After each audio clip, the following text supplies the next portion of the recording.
Hi, everyone. I want to thank the organizers so much for this invitation, and I'm very happy to be here today to present some of the work that we have been doing in my laboratory.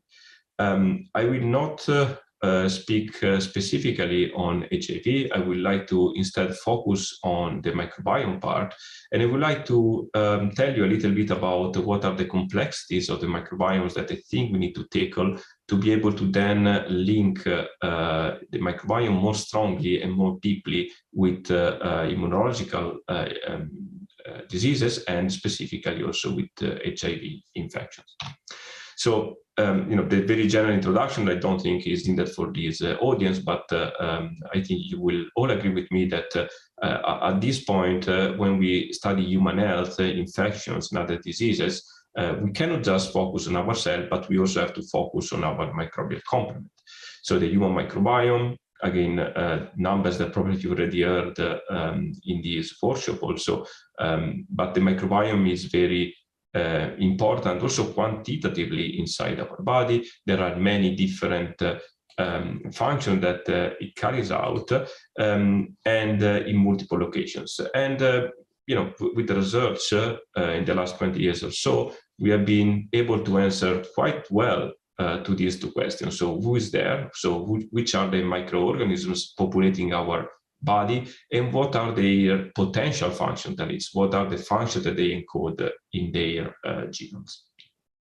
And I think at this point, one thing that I usually would like to highlight is that remembering people that is not only the bacteria populating our human microbiome, there are also archaea, viruses, bacteriophages in particular, and fungi. And also it's not only the gut microbiome, but the oral microbiome, the skin microbiome, and many other microbiomes inside our body are extremely important for our health. Having said that, however, today we'll focus mostly actually on the bacteria of the gut microbiome, but I think it's important to keep this in mind, to develop more studies also around the other microbiomes and the other components of the human microbiome. From the technological viewpoint, today I will focus on metagenomics. So as opposed to 16S RNA gene sequencing, short metagenomics is aiming at having a full picture of all the genetic material in a community. So, the green part here is what we call the experimental part, which goes from sample collection to the sequencing. This generates quite a lot of sequencing data, short reads, repeated millions or billions of times. And the thing I would like to point out is that all the remaining part of the slide, in addition to the experimental part, are all computational issues, computational tasks that need to be carried out with advanced bioinformatic approaches. And so, especially with short-term genomics, I think it's really important to understand that the computational part of the pipeline here is very important. Not to forget, however, that there can be a lot of biases when performing sample collection or DNA extraction or even sequencing, and these parts need to be really highly standardized, at least inside each specific investigation. Otherwise, we introduce biases that are very difficult then to factor out with the computational analysis. I'm not going into details of the computational analysis, but let me just highlight that there are two main parts. The first one is the one that goes from the understanding, the studying of the single reads, so going from reads from unstructured data to something more understandable, which can be a table in which we store which are the microbial species with their name present in the community and what is their estimation of the abundances. We can do the same with functional modules, which genes, which pathways are present in a community, and we can also try to assess directly the genomes, the sequence of the genomes or the sequence of the genes of the members of the community. At this point, this feature set can be cross-referenced with our information on the clinical samples, and this goes into more of a statistical, machine learning, and ecological investigation of the microbiome starting from these features. All right, so after this introduction, the two main points I would like to make today are this one. So this is the first one, actually, which is the fact that each human microbiome is actually a unique configuration of a microbial community.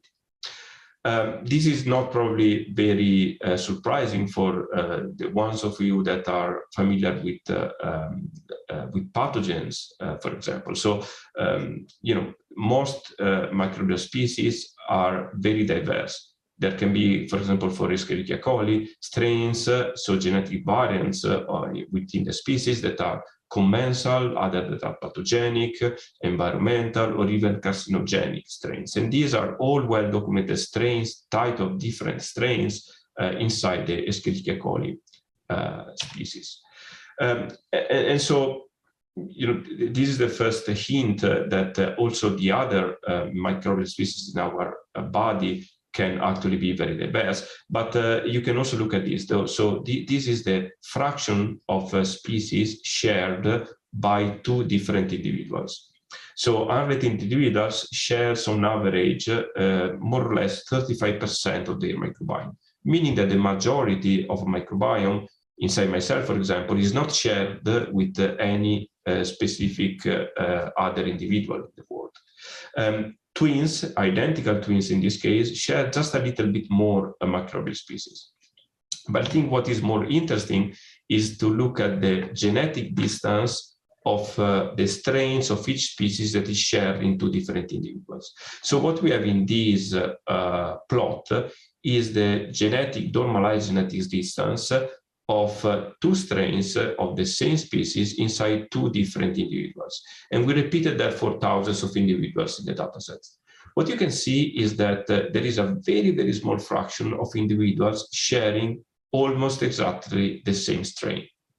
This is independent from the population, so different continents, for example, they are showing very similar patterns.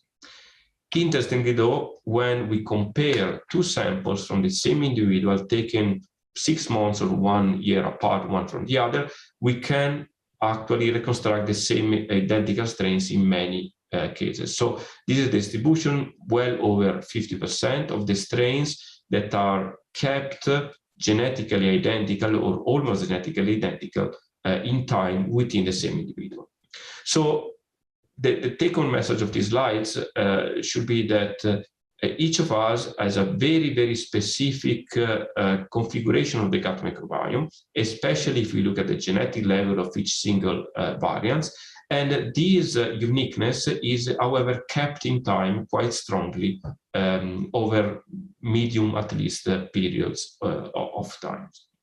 So, first point, our human microbiome is unique in each individual. The other point I want to make is that a large fraction of our microbiome, not only the gut microbiome, is still almost completely uncharacterized. In this plot here, in this bar plot, I'm showing what is the fraction of reads of many actually metagenomes, thousands of metagenomes, that can be mapped against any known organism. So organisms for which there is a name, they are cataloged and present in repositories such as NCBI. For the gut microbiome, you can see here there is no more than 65, maybe 70% in some cases, reads, so a fraction of the microbiome that are mapped against something known. So this means that there are probably thousands of species that are still unknown, and these species are carrying a lot of genes, functions that are still completely uncharacterized. The question at this point becomes, how can we characterize this strain-level diversity and this unknown fraction of the microbiome? And I think there are two main ways. The first one is by cultivation, which is very effectively as long as you are able to cultivate the microbes of interest, which is, we know, quite difficult. But if you are able to do that, then you can do genome sequencing of the strains and obtain very high resolution analysis. Like, for example, we can do when we track pathogens in an hospital. On the other hand, we can do metagenomics. We can so we can avoid cultivation, and we can arrive at an idea about which are the species and the function present. This is extremely powerful if you want to link phenotypes with the microbial communities. We did here, for example, linking the microbiome with colorectal cancer or even with the response to immunotherapy. But we are not at the level of resolution of single isolate sequencing. So the key point here is to empower metagenomics with the ability by advanced computational analysis to being able to retrieve single strains from the microbial community to then try to do the analysis that we'll be able to do by isolate sequencing in this case here. So my lab worked quite a lot on this topic, and also other labs around the world did the same. And so I think we have now quite a bit of a tool set to try to do that. So to try to identify known strains, discover new strains, characterize new strains, and also track strains going from one sample to another sample. And this is the picture you get for Escherichia coli. Escherichia coli is the most well-known organism, but yet each single point here represents the genome of Escherichia coli in a different sample. And you can see that it's very difficult to see twice the same genetic variants of Escherichia coli in the gut microbiome of distinct individuals. So if this is true for Escherichia coli, which is very well studied by isolate sequencing, it's even more true for organisms like Eubacterium rectale, which are very prevalent in the gut microbiome, but they have only very, very few representatives instead of in terms of isolate genomes. So for Eubacterium rectale, we discovered a large diversity of genetic variants with 5 main subspecies, for which we generated thousands and thousands of genomes that can be investigated at the genetic level, finding, for example, the operons responsible for the motility that are present only in some of the subspecies of Eubacterium rectale. And we can really investigate even the single genes, the operons, the variants between the different states of Eubacterium rectale. Eubacterium rectale is very prevalent, and so being able to access this level of resolution inside the genome of the variants of Eubacterium rectale is very important to try to link it with specific components of the human side of the human microbiome ecosystem. And this is very powerful. We can even go back in time and analyze all the coprolites, so fossilized poo, to find the strains. For example, here we found that there are strains present in non-westernized population and in old samples, in ancient samples, that tend to be underrepresented in modern populations. So strains that we are losing in our westernized populations. But at the same time, I also told you that there is a lot of uncharacterized species. And in fact, when we did a very large investigation of microbiomes from all around the world by metagenomic assembly, we were able to reconstruct this phylogenetic tree, which reports the 5,000 most abundant and prevalent species in our gut microbiome. And the important thing here is that we reconstructed many species that were completely uncharacterized, so species that have no name and were not known before.